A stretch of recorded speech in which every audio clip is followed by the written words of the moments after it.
নমস্কার, আমি মৌমিতা। একটা গল্প বলি শোনো চ্যানেলে আপনাকে আবারও স্বাগত জানাই। আজকের উপস্থাপনায় আপনি শুনবেন শ্রদ্ধেয়া লেখিকা অমিয়া চৌধুরী রচিত একটি ছোট গল্প অনাদৃত।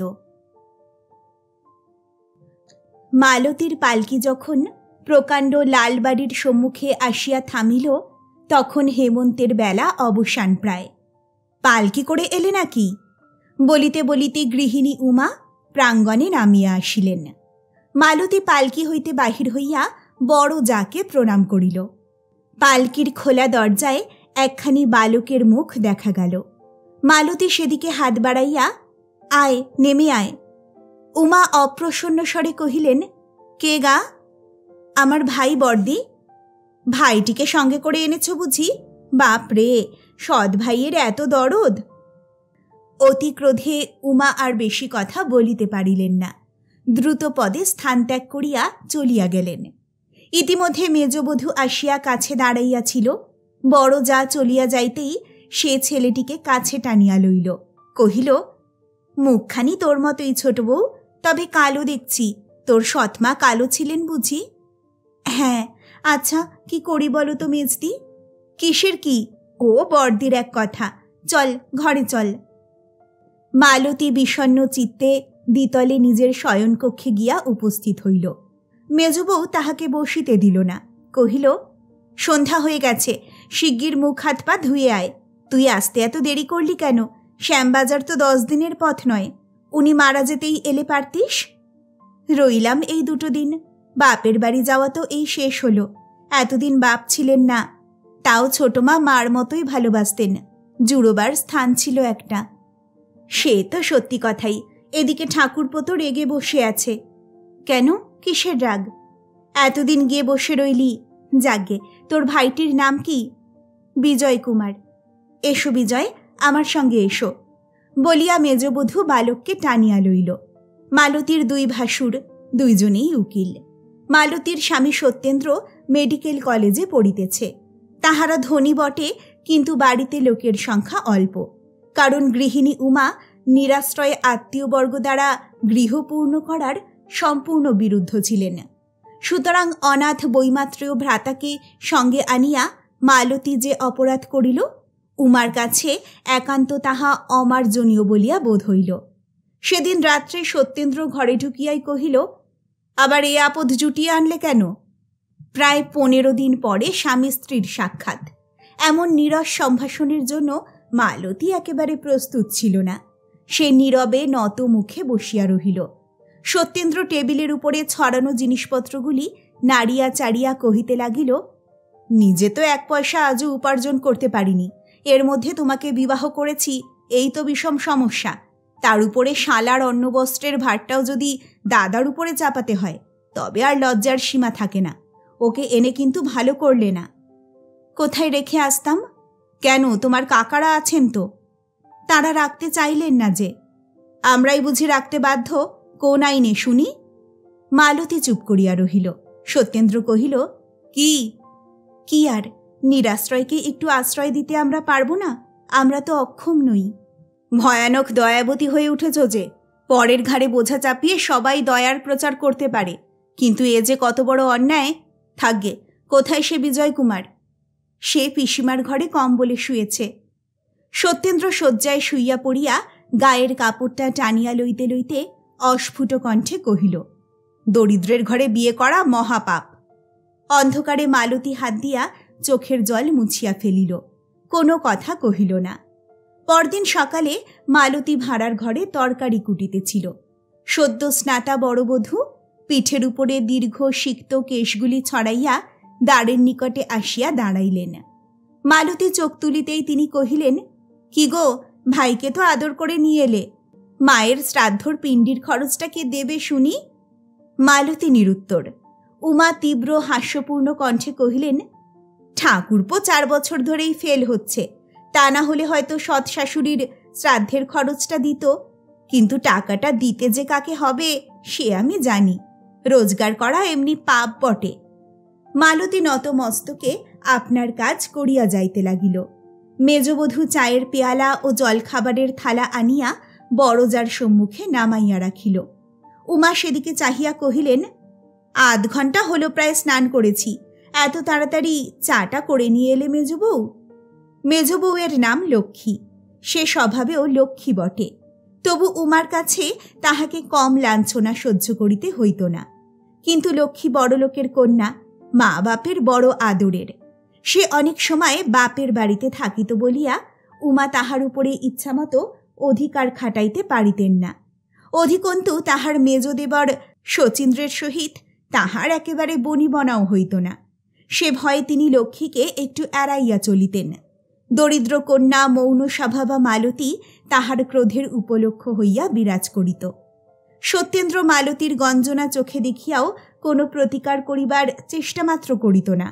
এই জন্য সত্যেন্দ্রর উপরে উমার এক ধরনের স্নেহ ছিল, সে অবশ্য স্বার্থপরের স্নেহ। চা আনিতে দেরি হওয়াতে উমা যখন বিদ্রূপ করিলেন, লক্ষ্মী কোনো উত্তর দেবার চেষ্টা না করিয়া চুপ করিয়া রহিল। উমা তাহাকেই লক্ষ্য করিয়া কহিলেন, শ্রাদ্ধের খরচটা কে দেবে তাই জানতে এসেছিলুম। লক্ষ্মী কহিল, সংসার থেকে। সংসারের টাকাটা আসে কোত্থেকে শুনি? এমন সময় শচীন্দ্রের পদশব্দ শোনা গেল। লক্ষ্মী ঘোমটা টানিয়া দিল এবং মালতী মোটা থামের আড়ালে সরিয়া পড়িল। শচীন্দ্র আসিয়া কহিলেন, সংসারের টাকাটা আসে ব্যাংক থেকে, টাকা তুলে আনতে হয়তো বলো, এনে দেব। কার শ্রাদ্ধ? উমা মুখ কালো করিয়া কহিলেন, তোমার দাদার টাকাটা আর সংসার খরচে দেওয়া হয় না বুঝি?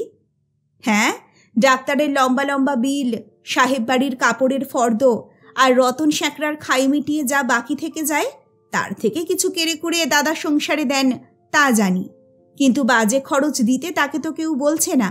শ্রাদ্ধে যা খরচ হবে আমি তা ব্যাংক থেকে এনে দেবক্ষণ বলিয়া শচীন্দ্র বাহিরে চলিয়া গেলেন।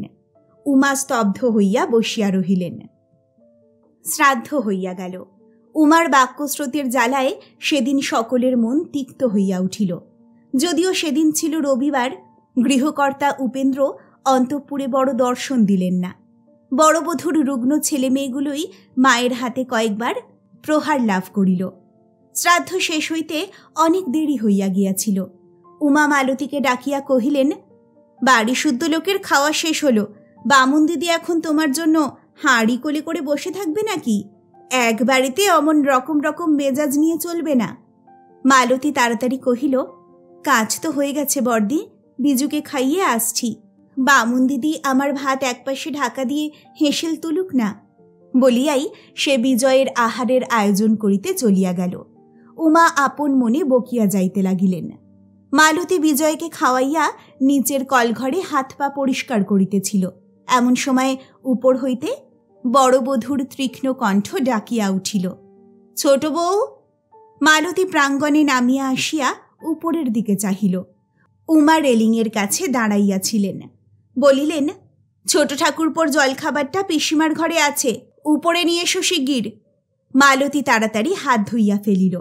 পরনের কাপড়খানা প্রায় ভিজিয়া গিয়াছে। নিচেই তাহার একখানা শাড়ি রৌদ্রে শুকাইতেছিল। সে কাপড়খানা ছাড়িয়া ফেলিয়া পিসিমার ঘরে আসিয়া জলখাবার গোছাইতে বসিল। এই সমস্ত কার্য শেষ করিতে মিনিট 15 সময় লাগিয়াছিল। খাবারের থালাখানা হাতে লইয়া উপরের সিঁড়িতে অর্ধেক উঠিয়াই সে স্বামীর উগ্র কণ্ঠস্বর শুনিতে পাইল। মালতী থামিয়া পড়িল। শুনিল সত্যেন্দ্র কহিল, কেন, কিসের কাজ? উমা উত্তর দিলেন, কাজ তো কত, সেই থেকে ভাইকে খাওয়া নিয়ে সাধ্য সাধনা চলছে। তবে থাক, আমার দরকার নাই বলিয়া সত্যেন্দ্র বাহিরে আসিল এবং সিঁড়ি দিয়া তাড়াতাড়ি নামিয়া গেল। মালতী দুই চক্ষু ব্যাকুল অনুনয় পূর্ণ দৃষ্টি দিয়া স্বামীর চোখের দিকে চাহিল। সত্যেন্দ্র তাহার কোনো মর্যাদা রক্ষা করিল না। বড়বধূ কক্ষমধ্য হইতেই ডাকিতে লাগিলেন, ঠাকুরপো, ঠাকুরপো, খেয়ে গেলে না? আহা, খেয়েই যাও, রাগ করে একদিন না খেয়ে আর কি হবে বলো তো? সেদিন আর মালতীর খাওয়া হইল না। তাহার ত্রুটিবশত স্বামীর আহার হয় নাই। এই আত্মগ্লানিতে পূর্ণ হইয়া সে আর আহারে বসিতে পারিল না।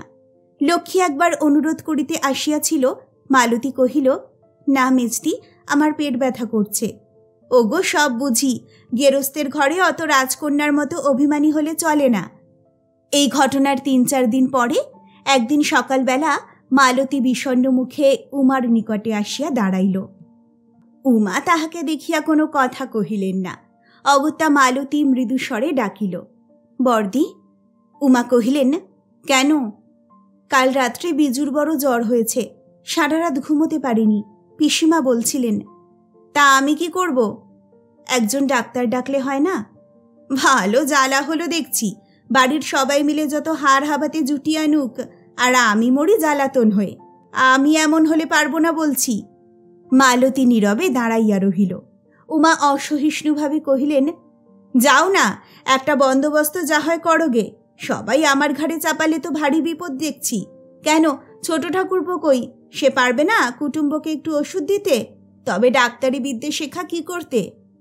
মালতী স্বামীর কক্ষে আসিয়া দেখিল সত্যেন্দ্র স্নানান্তে পরিপাটি বেশ পড়িয়া আয়নার সম্মুখে চুল আঁচড়াইতেছে।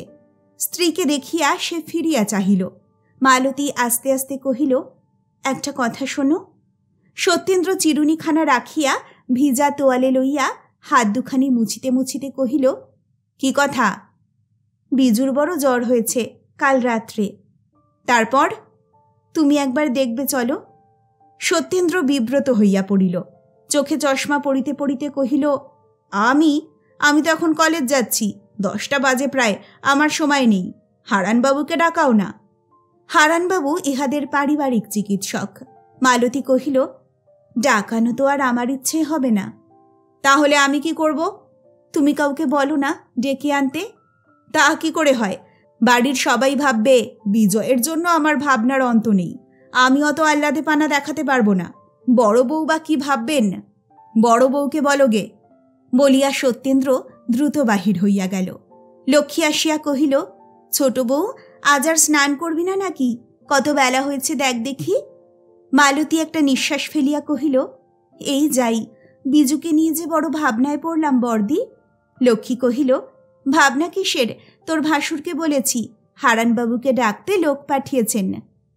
মালতী ছল ছল কৃতজ্ঞতা ভরা 2 নেত্রে লক্ষ্মীর মুখপানে চাহিয়া কহিল, আমি তো মেজদি তোমাকে কোনো কথা বলিনি। লক্ষ্মীর সুন্দর মুখখানি স্নিগ্ধ হাস্যে ভরিয়া গেল। সে কহিল, ভগবান দুটো চোখ দিয়েছেন যে ভাই, না বললেও সব আপনি দেখতে পাই। একদাক ঔষধ পেটে পড়িতেই বিজয়ের জ্বর সারিয়া গেল। দ্বীপ্রহরে সে শান্ত হইয়া ঘুমাইতে লাগিল। মালতী লক্ষ্মীর কাছে গিয়া কহিল, ভাগ্যে মেজদি এখানে ছিল। লক্ষ্মী হাসিয়া কহিল, থাকছি না আর বেশি দিন। মালতী শঙ্কিত হইয়া বলিল, কেন ভাই? মা পত্র দিয়েছেন, দাদা নিতে আসবেন আমাকে। মা গো, আমি একা কি করে থাকবো মেজদি? মালতীর ব্যাকুলতাকে লক্ষ্মী হাসিয়া উড়াইয়া দিতে পারিল না। এই বাড়িতে সে ছাড়া মালতী যে কত অসহায়, কত বিপন্ন, তাহা সে জানিত। যদিও সে বড় বধূর বাক্যবান হইতে মালতীকে বাঁচাইতে পারিত না, তথাপি সেই মালতীর একমাত্র সান্ত্বনাস্থল। স্বামীর কাছে তো সে বালিকা বিন্দুমাত্র সান্ত্বনা লাভ করিত না।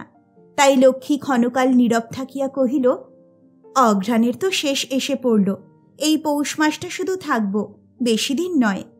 মালতী ব্যগ্র হইয়া কহিল, দেরি করো না ভাই, মাঘ মাস পড়তেই চলে এসো নিশ্চয়ই, আমি থাকতে পারবো না। শিগগিরই আসব, এই কটা দিন থাকিস শোয়ে রয়ে, তবু তো বিজু এবার একটি সঙ্গী রয়েছে। মালতী ম্লান মুখে কহিল, ওকে এনে তো আমি বর্দির চক্ষুশূল হয়েছি। লক্ষ্মী হাসিয়া কহিল, কবেই বা বর্দির চোখের মণি ছিলে? না ভাই, তামাশা নয়, সত্যি বলো না, বিজুকে নিয়ে কি করব? এমন জানলে। অর্ধসমাপ্ত কথা মুখে লইয়া মালতী থামিয়া গেল। বড় বধূ ঘরের মধ্যে উকি দিয়া কহিলেন, হ্যাঁ গা, ভিজিটের টাকাটা কে দিলে শুনি? মালতী বা লক্ষ্মী কেহই উত্তর দিল না। গৃহিণী সকল সন্ধান না লইয়া আসেন নাই। দুজনেই চুপ করিয়া আছে দেখিয়া তাহার কাংস কণ্ঠ সজোরে ধ্বনিত হইয়া উঠিল, তাহলে মেজ ঠাকুরপো আজকাল টাকা পয়সা ঘরে আনছে বুঝি? আমি সে খবর পাবো কি করে? তাকে বলো মেজবউ, দুটো একটা টাকা পায় তো যেন ভূতের কাজে না দিয়ে সংসারেই দেয়। এত বড় সংসারটা অমনি চলে না। বাপের বাড়ি যাচ্ছ, পরামর্শটা দিয়ে যেও। আজকাল ছেলেরা বাপের কথা না শুনুক, বউয়ের কথা শোনে। উমার উচ্চকণ্ঠের কথা পার্শ্বস্থ কক্ষে উপবিষ্ট শচীন্দ্রর কর্ণে প্রবেশ করিল। তিনি বাহিরে আসিয়া কহিলেন, ভিজিটের টাকা নিয়ে যা বলবার তা আমাকেই বলো না, ওদের কেন বৃথা কথা শোনাচ্ছ? উমা অপ্রসন্ন মুখে কহিলেন, তোমাকে তো আমি কিছু বলছি না। এই যে একরাশ কথা বললে, সে কাকে? বাবা ব্যাংকে কিছু টাকা জমিয়ে রেখেছেন বলেই তো আর ভিজিটের টাকা দুটো সেখান থেকে তুলে আনতে পারি না। আর তোমার কাছে চাইতে যাওয়া মানে তো আবার একরাশ কথা শোনা। তার চেয়ে নিজেই দিলাম, আপদ চুকে গেল। তা দাওগে না, তোমার টাকা যেমন ইচ্ছে খরচ করবে, তাতে আমার কি। কিন্তু বলি ঠাকুরপো, তুমি সর্বক্ষণই আমার সঙ্গে ঝগড়া করবার জন্য প্রস্তুত হয়ে থাকো নাকি? যদি থাকি তো সেটা তোমার স্বভাব গুণেই, বলিয়া শচীন্দ্র আপনার কক্ষে ফিরিয়া গেলেন। ইহার কয়েকদিন পরে লক্ষ্মী বাপের বাড়ি চলিয়া গেল। উমার সকল বিরক্তি ও ক্রোধের বর্ষণস্থল হইয়া মালতী ভয়ে ভয়ে দিন কাটাইতে লাগিল। সমস্ত দিন সে কাজকর্ম লইয়া ব্যস্ত থাকিত। নিজেকে কোনো কথা ভাবিবার অবসর দিত না। তবুও কোনো কোনো দিন তাহার মনটা চঞ্চল হইয়া উঠিত। সংসারের তুচ্ছ খুঁটিনাটি ব্যাপারে কিছুতেই মন বাধা পড়িতে চাহিত না। তাহার বাল্যের সুখ কল্পনাগুলি পুরাতন সঙ্গীর মতো যেন প্রাণের ভিতর ফিরিয়া আসিত।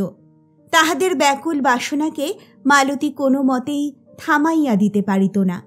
একদিন বিকালবেলা সমস্ত কাজের শেষে কাপড়খানি কাচিয়া চুল বাঁধিয়া মালতী দ্বিতলের শয়নকক্ষের বাতায়নে দাঁড়াইয়াছিল।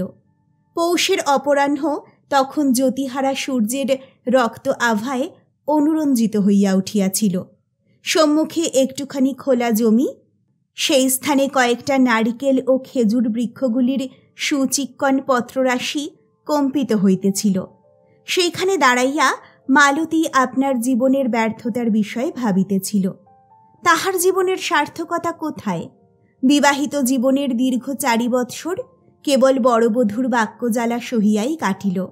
সংসারের কোনো বিষয়ে তাহার তিল মাত্র অধিকার জন্মে নাই, কিন্তু গৃহের দাসত্ব করিতে তাহাকে প্রয়োজন। স্বামী প্রেম বলিয়া সে যাহাকে জানে, তাহাও আজ পর্যন্ত একদিনের জন্যেও তাহার ভাগ্যে ঘটে নাই, কখনো ঘটিবার সম্ভাবনাও নাই।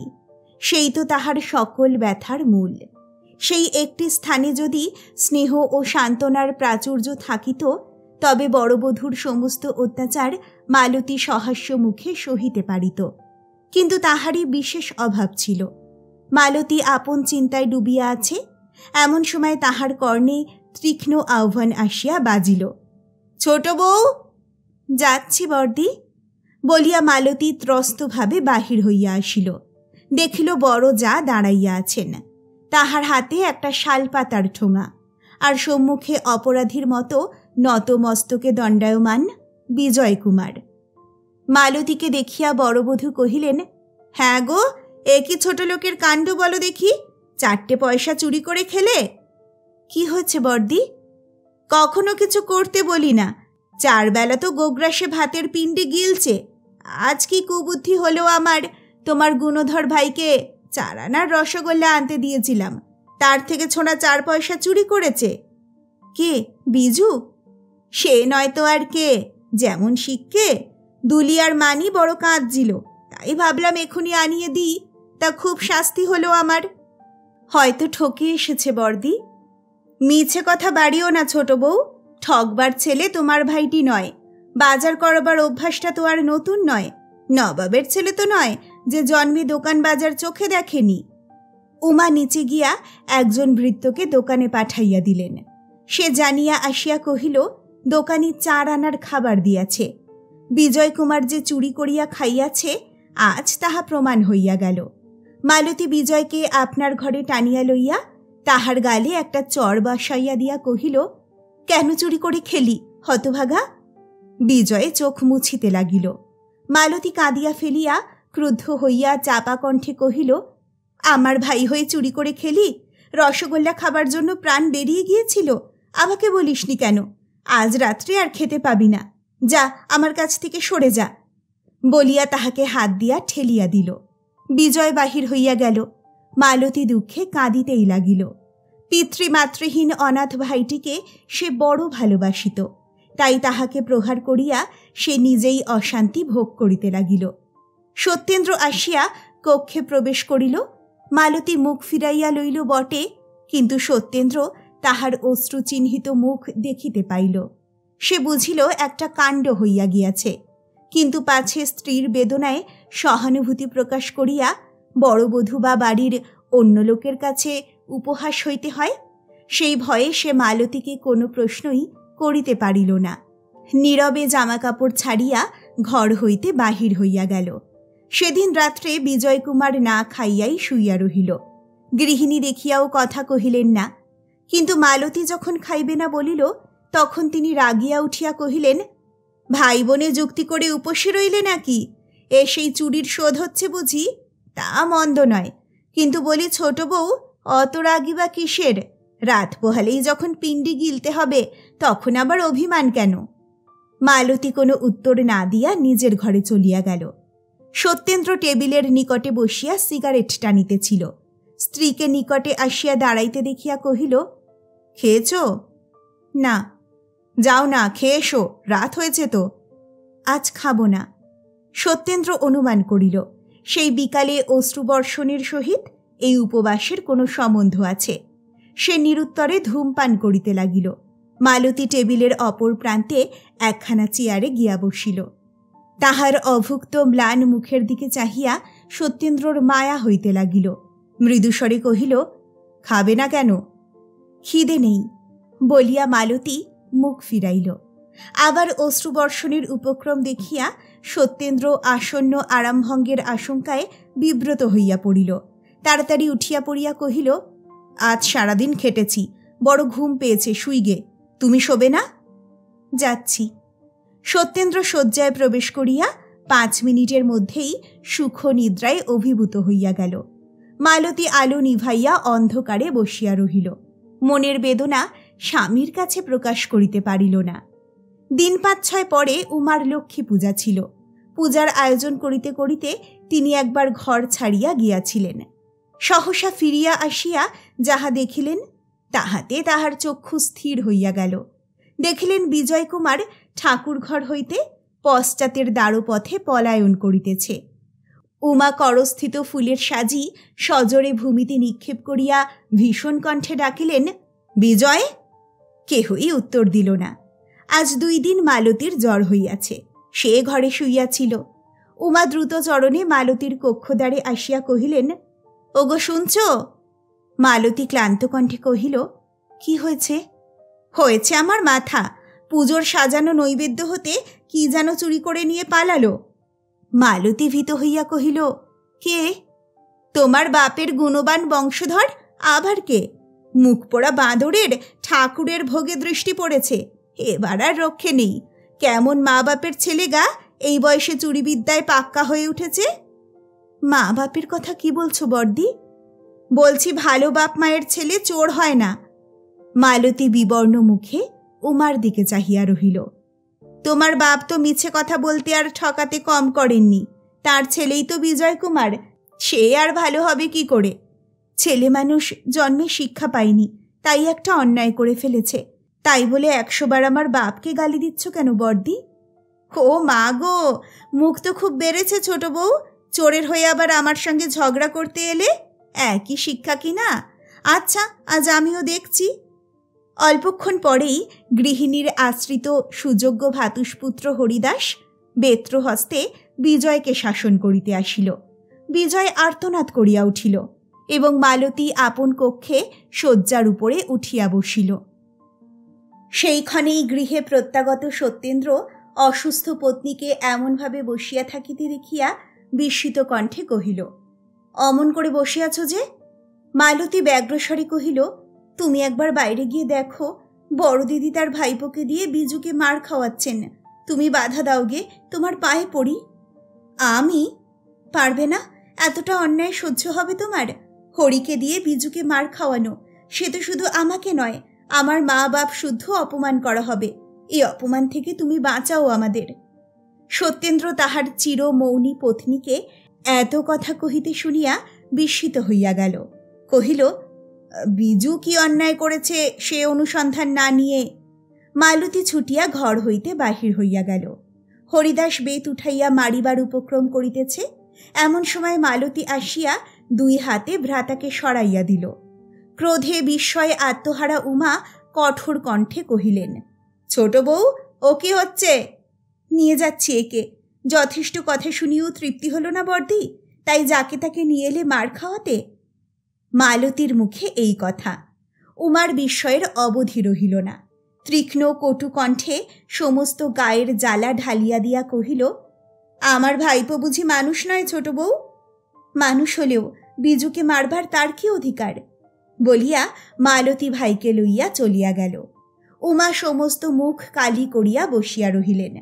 সেদিন আহারকালে উপেন্দ্র অন্তঃপুরে আসিলে উমা সকালের ঘটনা তাহার নিকট বিবৃত করিয়া কহিলেন, এত অপমান আমি সইব না, আমাকে বাপের বাড়ি পাঠিয়ে দাও। উপেন্দ্র হাসিয়া কহিলেন, তা 2 জায়ে একসঙ্গে যখন ঘর করতে পারো না, তখন কাজে কাজেই তোমাকে বাপের বাড়ি যেতে হয়। বৌমার তো একটা বাপের বাড়িও নেই যে সেখানে ছুটে গিয়ে রাগ দেখাবেন। আবার দিন কাটিতে লাগিল। মালতী এখনো অসুস্থ। একদিন সে লক্ষ্মীর একখানি বিস্তারিত পত্র পাইল। পত্রে প্রথমাংশ এইরূপ, স্নেহের মালতী, তোমার ভাসুরের পত্রে তোমার অসুস্থতার খবর পাইয়া বড় চিন্তিত হইলাম। তিনি আমাকে তাড়াতাড়ি চলিয়া আসিতে লিখিয়াছেন, অথচ কেন খুলিয়া লিখেন নাই। তোমার জ্বর ছাড়াও আরও কিছু কাণ্ড ঘটেছে নিশ্চয়ই। কি হইয়াছে? 2 দিন সহিয়া থাকো বোন, পৌষ মাসটা শেষ হইলেই আমি আসিব। আমাদের দেশের বউগুলির কি দশা ভাবিয়া আকুল হইতে হয়। আমার মাস্তুতো ভাই অমলকে জানো তো? গতবার অমল বিয়েতে ফেল করিয়াছিল, এবারে তো পরীক্ষাই দিল না, নন কোঅপারেশন করিতেছে। কিন্তু তাহার চোটটা ইংরেজকে বিন্দুমাত্র স্পর্শ করিতে পারে নাই। অন্যদিকে সর্বতোভাবে নিরপরাধ বধূও তাহার পিতৃপরিবারের যন্ত্রণার বিষয় হইয়াছে। অমল পরীক্ষা দেয় নাই, রোজগার করে না, এ সকলই বধূর দোষ বলিয়া গণ্য হইয়াছে। আমার মাসিমারা ছেলের রূপ গুণ ও বংশমর্যাদার জোরে শিক্ষিতা মেয়ে ঘরে আনিয়াছিলেন। সে শিক্ষার মর্যাদাটা তাহারা খুব দিতেন। উপযুক্ত শিক্ষা যে মানুষের মনে অধিকতর আত্মবোধ ও সম্মানজ্ঞান জাগাইয়া দেয়, এই সহজ কথাটি যাহারা না বুঝে তাহাদের লইয়া বড় বিপদ। মাসিমার বাড়ি আমাদের বাড়ির পাশেই। দিবারাত্র তাহাদের বাড়ি অশান্তি কলহ লাগিয়াইয়াছে। সমস্ত বিষয়ে বাক্যহীন বউটাকে উপলক্ষ দাঁড় করানো হয়।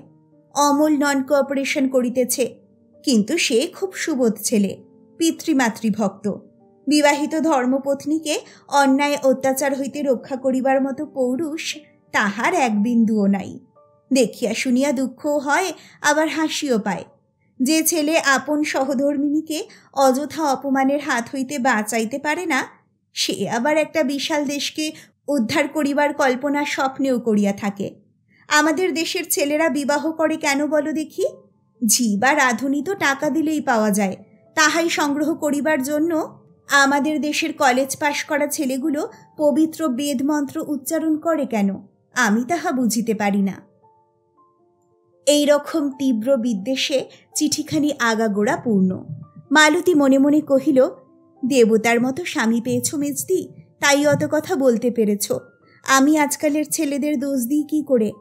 আমার স্বামীও তো এ সম্প্রদায়ের বাহিরে নন। মালতীর জ্বর সারিয়াও সারিতেছিল না, কিন্তু মাঘ মাসটা পড়িতেই লক্ষ্মীর আশা সম্বন্ধে তাহার মনে যে একটু আশা জাগিল, সেই আশার জোরে সে একটু সুস্থ সবল হইয়া উঠিল। সেদিন সকালবেলা মালতী রোগশয্যা ছাড়িয়া বারান্দায় আসিয়া বসিয়াছিল। তাহার শরীর মন এখনো বড় দুর্বল। থামের গায়ে অলস দেহভার স্থাপন করিয়া সে শীত প্রভাতের উষ্ণ মধুর রোদটুকু উপভোগ করিতেছিল। এমন সময় নিচে প্রাঙ্গণে বিজয় কুমারের কণ্ঠস্বর শুনিয়া সে রেলিংয়ের ফাঁকে মুখ বাড়াইয়া দেখিল বিজয় উমার কনিষ্ঠ পুত্র রনুকে ক্রোড়ে লইয়া বাজার করিয়া ফিরিতেছে। তাহার 2 হাত নানা আকারের কাগজের ও শালপাতার মোড়কে পরিপূর্ণ। মালতীর অজ্ঞাতে বিজয়কে আজকাল এইসব কার্যে নিযুক্ত করা হইয়াছে বুঝিয়া নির্বাক বিস্ময়ে মালতী বিচলিত হইয়া উঠিল। কিছুক্ষণ পরে সে দেখিল বিজয় প্রাঙ্গণের কলতলায় বাসন পরিষ্কার করিতে করিতে বামুন দিদির সঙ্গে কথাবার্তায় মগ্ন হইয়া গিয়াছে। মালতীর মাথাটা ঘুরিতে লাগিল। সে উঠিয়া গিয়া শয্যায় শুইয়া পড়িল। সেদিন দুপুরবেলা সে দাসীকে দিয়া বিজয়কে আপনার কক্ষে ডাকাইয়া পাঠাইল। দাসী আসিয়া কহিল, বিজয়ের ভারী জ্বর হয়েছে যে, সে মাথা তুলতেই পারছে না। মালতী কহিল, কোথায় সে? দাসী কক্ষ নির্দেশ করিয়া চলিয়া গেল। মালতী ঘর ছাড়িয়া বাহির হইল।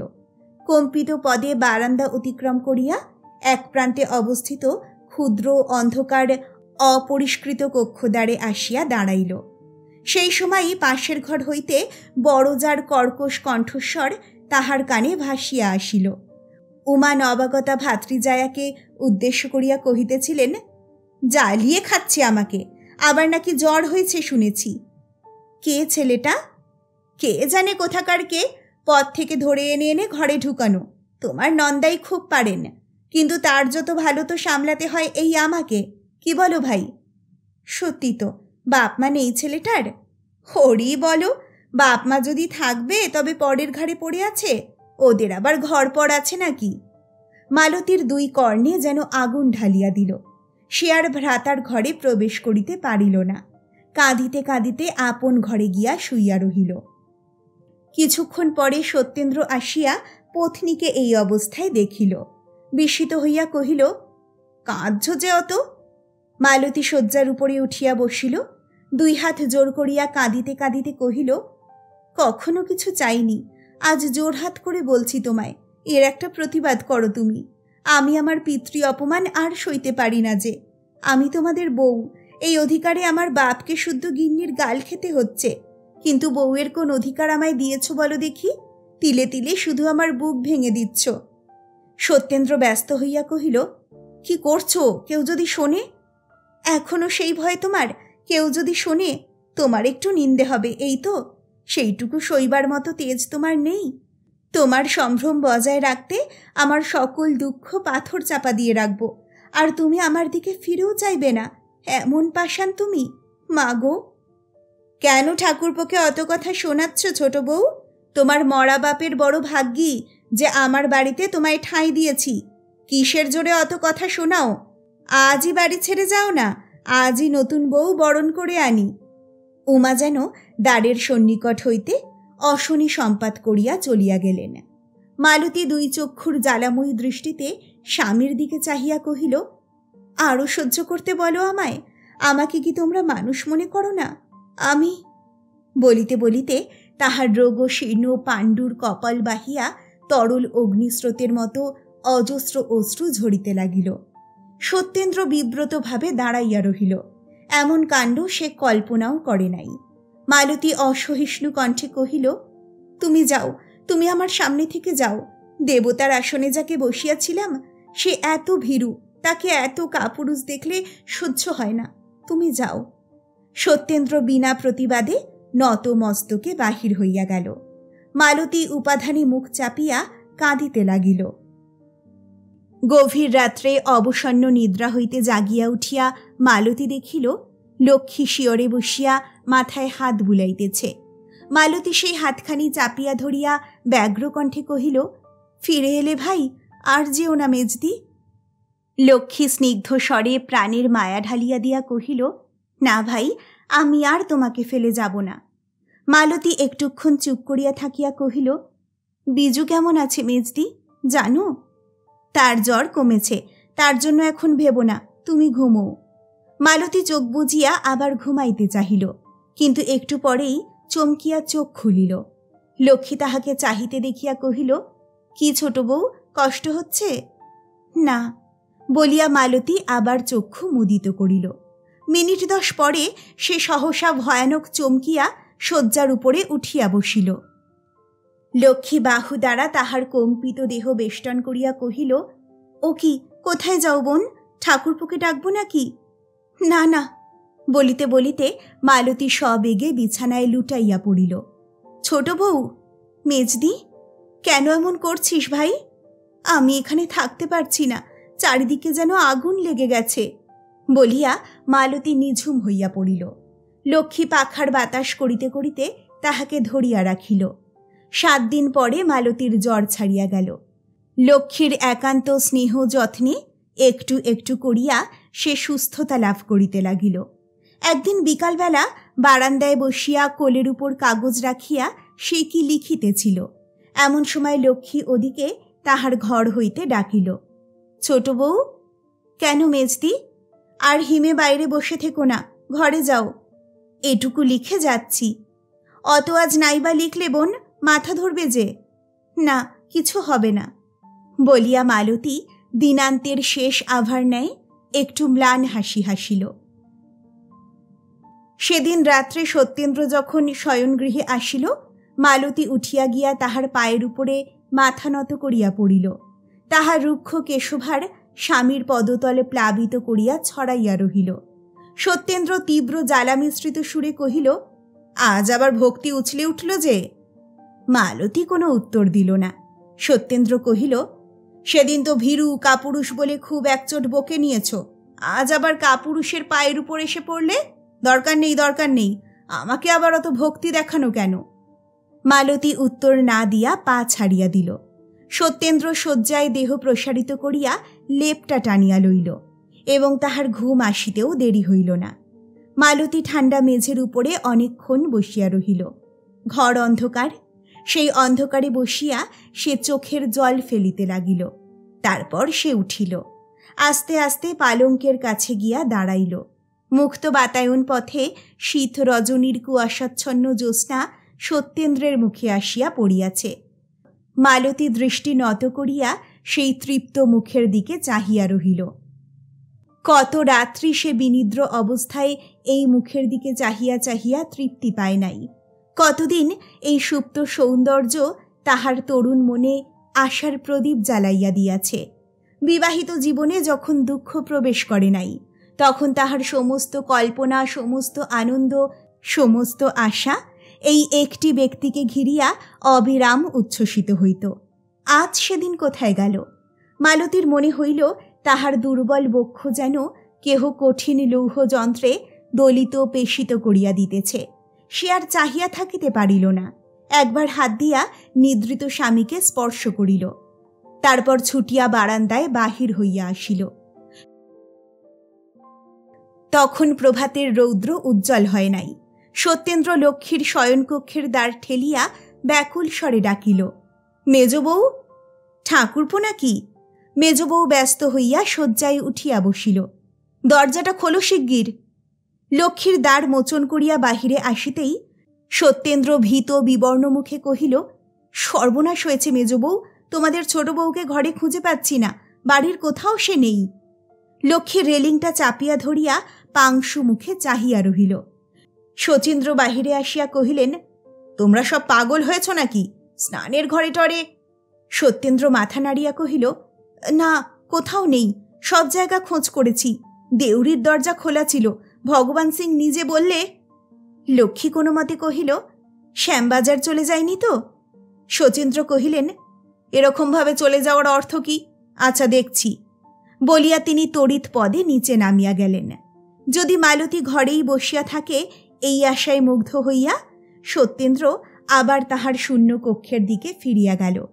প্রবেশ করিয়া দেখিল বিছানার পায়ের দিকে একখানা পত্র পড়িয়া রহিয়াছে। সত্যেন্দ্র তাড়াতাড়ি পত্রখানা তুলিয়া লইল। খামের উপরে মালতীর সুন্দর হস্তাক্ষরে সত্যেন্দ্রনাথের নাম লেখা আছে। সুতরাং কম্পিত হস্তে খাম ছিঁড়িয়া পত্র বাহির করিয়া বসিয়া পড়িতে আরম্ভ করিল। শ্রীচরণেষু, আমি তোমাদের কাহাকেও না জানাইয়া আজ রাত্রিতে গৃহত্যাগ করিয়া চলিলাম। তোমরা আমার সন্ধান করিলেও আমাকে পাইবে না। যদি পারো তবে বিজুকে একটু আশ্রয় দিও, অথবা তাহাকে পথের কুকুরের মতো রাস্তায় তাড়াইয়া দিলেও কোনো ক্ষতি নাই। কারণ আমি যে দেশে চলিলাম সেখানে কোনো দুঃখই আমাকে স্পর্শ করিতে পারিবে না। সে দেশ বহু দূরে। ভাবিয়াছিলাম চুপ করিয়া সহিয়া থাকিব, কিন্তু কিছুতেই সহিতে পারিলাম না। তাই অনেক ভাবিয়া দেখিলাম কেরাসিন নায়িকার দলবৃদ্ধি করা অপেক্ষা আমি যে পথ অবলম্বন করিয়াছি তাহাই আমার কাছে ভালো মনে হইল। আমি সেই পথেই যাত্রা করিলাম। ভগবানের কাছে প্রার্থনা তিনি যেন আমাকে ঠিক স্থানে পৌঁছে দেন। তুমি ভ্রমেও ভাবিও না যে বড় দিদির লাঞ্ছনা অসহ্য হওয়াতে আমি এমন কার্যে প্রবৃত্ত হইয়াছি।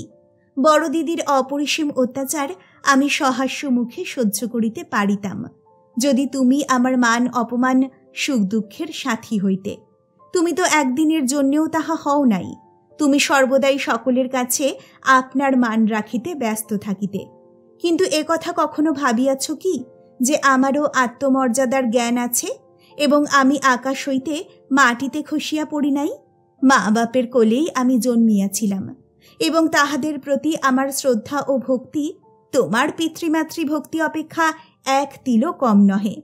যাহাদের কন্যাকে পত্নীপদ দিয়াছ, সেই আমার স্বর্গত পিতামাতার অপমান যখন তোমার পুরুষের প্রাণ স্পর্শ করিতে পারিল না, তখন আমি বা তোমার পরিবারের কথা ভাবিব কেন? আমার গৃহত্যাগে তোমাদের পারিবারিক সম্মানে আঘাত লাগিবে, এই কথা ভাবিতে আজ আমার ক্রূঢ় আনন্দ হইতেছে। নিজের জীবন বলি দিয়া আমি সকল অপমান অবহেলার চূড়ান্ত করিয়া যাইব। আমার দিক হইতে তোমাদের সমস্ত সুখ সম্মান সুবিধা অক্ষুণ্ণ রাখা চাই, অথচ আমার দিকটা তোমরা একেবারেই ভাবিবে না। এ কথাটা আমি সহ্য করিতে পারি না। মানুষ মাটি বা পাথর নয় যে প্রয়োজন মতো তোমরা তাহা হইতে কিছু কাটিয়া লইবে, কিন্তু তাহাকে কিছুই ফিরাইয়া দিবে না। নারী দেহেও যে প্রাণ আছে তাহা তোমরা ভুলিয়াছ। নিজে নারী হইয়া আমি তো তাহা ভুলিতে পারি না। হিন্দু রমণী মুখ ফুটিয়া কখনো স্বামীকে ভালোবাসা জানায় না। স্বামী যদি নিজের সহৃদয়তা দ্বারা স্ত্রীর ভালোবাসা না বুঝেন, তবে স্ত্রীর সাধ্য নাই সে অনির্বচনীয় ভাব তাহাকে জোর করিয়া বুঝাইয়া দিবে। আমি তোমাকে ভালোবাসি, তা এখনও যে সে ভালোবাসার এক বিন্দু হ্রাস হইয়াছে এমন নহে। তবু আজ শেষ বিদায়ক্ষণে বাসি বলিয়া কোনো লাভ নাই, তাই বলিতেছি বাসিতাম। প্রতিদানহীন প্রচণ্ড প্রেম দিবারাত্রি আগুনের মতো আমার মনে জ্বলিত। সে অসহ্য দহনে আমার ধৈর্য স্থৈর্য কর্তব্য বুদ্ধি সব জ্বলিয়া গিয়াছে। আজ আমি আপনার বশে নাই। একদিন ছিল যখন দেবতার আসনে তোমাকে বসাইয়া আমার তৃপ্তি হইত না। আজ দেখিলাম তুমি সংসারের অপর সাধারণ 10 জনের মতোই। সমস্ত মলিনতা পঙ্কিলতার বীজ তোমার মধ্যে সুপ্ত আছে, তাহা আমি বুঝিয়াছি। আমার দেবতার এই মলিন মূর্তি দেখিয়া আমার আর সংসারবাসের প্রবৃত্তি নাই। তোমাকে শ্রদ্ধা করিতে পারিব না, তোমার সঙ্গে মিলিয়া তোমার সংসার করিব কি করিয়া? তোমার সহিত পাছে কপটতা করিতে হয়, সেই ভয়ে তোমার জীবনের পথ হইতে সরিয়া যাইতেছি। তুমি আবার বিবাহ করিবে নিশ্চয়ই, কিন্তু চিরবিদায়ের দিনে তোমাকে অনুরোধ করিতেছি, আর কাহাকেও এমন দুঃখ দিও না। আর উপার্জনক্ষম হইয়া বিবাহ করিও, তাহা হইলে বড় দিদির বাক্যবান সহিতে হইবে না। আমাকে বিবাহ করিয়া অনেক সময় বড় দিদির নিকটে অন্যায় কথা শুনিয়াছ, সে সকল হইতে তোমাকে মুক্তি দিয়া গেলাম। তুমি নাকি দেশোদ্ধারের কথা সংকল্প করিয়া কলেজ ত্যাগ করিয়াছ। এখন তুমি কি করিবে সে কথায় আমার আর প্রয়োজন নাই। তবে সংসারে আমার ন্যায় হতভাগিনীর সংখ্যা বিরল নহে, তাহাদের জন্য বলিতেছি। অত বড় দেশোদ্ধারের কথা না ভাবিয়া সেই অভাগিনীদের তাহাদের অন্ধকার জীবন হইতে উদ্ধার করিতে পারিলে দেশের মঙ্গল হয়। যদি নিজের হৃদয় দিয়া কখনো নারীর হৃদয় বুঝিতে চেষ্টা করো, তবে দেখিবে এই চিরলাঞ্ছিতা নারী জাতি মনের মধ্যে কত গভীর গোপন দুঃখ বহন করিয়া হাসি মুখে সুব্যবস্থায় তোমাদের সংসার পরিচালনা করে। ঈশ্বর চরণে আমার প্রার্থনা, তিনি যেন একদিন তোমার অন্ধ চোখ খুলিয়া দেন। এখন তবে বিদায়। বৃথা আমার অনুসন্ধান করিও না। আমি বহু বহু দূর তীর্থে যাত্রা করিলাম। ইতি মালতী। বিস্ময় বিমূঢ় সত্যেন্দ্রের হাত হইতে পত্রখানা কাড়িয়া লইয়া মেজবউ এক নিঃশ্বাসে তাহা পাঠ করিয়া ফেলিয়া মেঝেতে লুটাইয়া পড়িল। তাহার বক্ষস্থল মথিত করিয়া একটি ক্ষুদ্র আহ্বান অধরে ফুটিয়া বাহির হইল। শচীন্দ্র বিজয়কুমারকে একটা অনাথ আশ্রমে ভর্তি করিয়া দিলেন। গৃহত্যাগিনী মালতীর নাম সে গৃহে আর উচ্চারিত হইল না। উমা তাহার অবিবাহিতা বয়স্থা পিতৃব্য কন্যার সহিত সত্যেন্দ্রের বিবাহ সম্বন্ধ স্থির করিলেন। পরবৎসর লক্ষ্মী শচীন্দ্রের সহিত নানা তীর্থ ভ্রমণ করিয়া ব্যর্থ হৃদয়ে গৃহে ফিরিয়া আসিল। সে এক বিপুল আশা বক্ষে লইয়া অসংখ্য তীর্থে তীর্থে ঘুরিয়াছিল, কিন্তু কাহারও সন্ধান মেলে নাই। অগত্যা কল্পনাতীত মর্মান্তিক কথাই তাহাকে বিশ্বাস করিয়া লইতে হইল। মালতীর নাম সে মুখে লইল না, শুধু একখানি পবিত্র সুন্দর মুখ চিরদিনের মতো তাহার হৃদয়ে আঁকা হইয়া রহিল। শেষ হল অমিয়া চৌধুরী রচিত একটি সুন্দর গল্প অনাদৃত। গল্পটা আপনার কেমন লাগলো আমাকে অবশ্যই জানান কমেন্ট সেকশনে। খুব তাড়াতাড়ি ফিরে আসছি নতুন কোনো গল্প নিয়ে।